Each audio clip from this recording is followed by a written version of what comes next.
In ancient Near Eastern religious practices, particularly among the Canaanites and other cultures in the region, there is speculation and debate about the relationship between Moloch and Baal.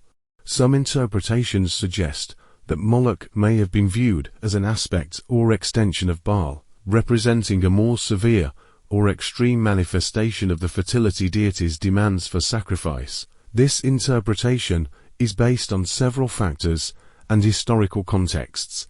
Baal and Moloch share certain attributes and functions within the pantheon of ancient Near Eastern deities. Both are associated with fertility, kingship, and agricultural prosperity, reflecting their roles in ensuring the well-being of the land and its people. As fertility deities, both Baal and Moloch were believed to have the power to grant abundant harvests, rainfall, and general prosperity to their worshippers.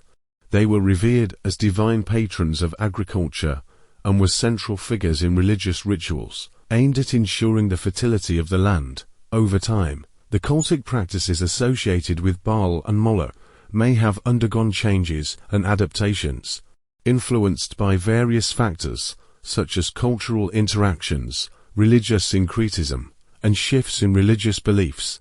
In some interpretations, Moloch may have emerged as a more extreme or severe aspect of the fertility deity Baal, representing the darker and more demanding side of agricultural worship. This interpretation suggests that Moloch's association with child sacrifice may have been an intensified expression of the sacrificial rituals associated with Baal worship.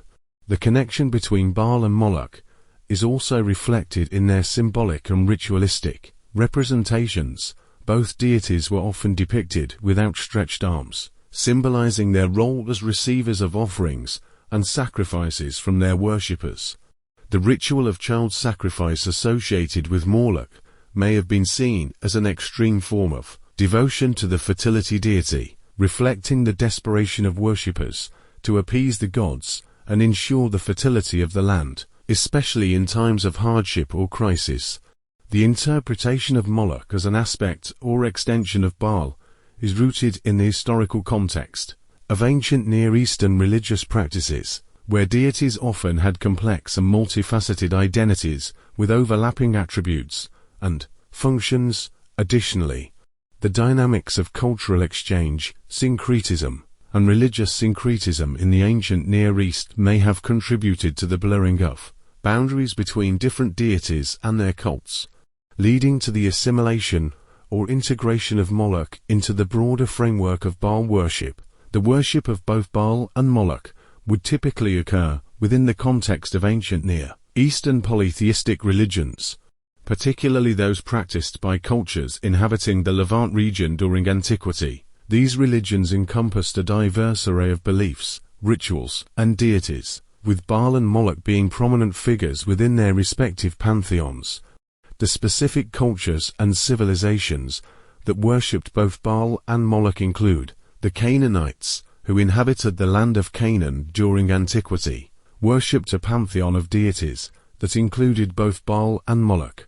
Baal was revered as the principal god of storms, rain, and agricultural fertility, while Moloch was associated with fire, fertility, and kingship, often depicted with outstretched arms to receive sacrifices. The Phoenician civilization, centered around the coastal regions of present-day Lebanon and Syria, also worshipped Baal and Moloch as part of their religious practices. The Phoenicians were known for their maritime trade networks and cultural exchanges with other ancient civilizations, which likely influenced their religious beliefs and rituals. The Carthaginian civilization, established by Phoenician settlers in North Africa, modern-day Tunisia, inherited the religious traditions of their Phoenician ancestors, including the worship of Baal and Moloch.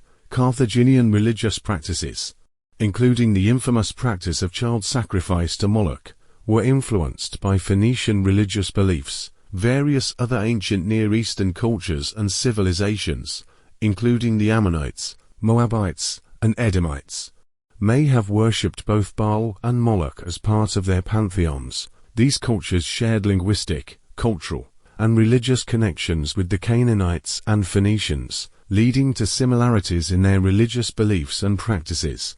In summary, the worship of both Baal and Moloch was characteristic of ancient Near Eastern polytheistic religions practiced by cultures inhabiting the Levant region during antiquity, including the Canaanites, Phoenicians, and Carthaginians. The speculation that Moloch may have been viewed as an aspect or extension of Baal reflects the complexities of ancient Near Eastern religious beliefs and practices, where deities often exhibited overlapping attributes and functions. This interpretation underscores the interconnectedness of Baal and Moloch within the religious landscape of the region and highlights the diverse manifestations of fertility worship in ancient Near Eastern cultures.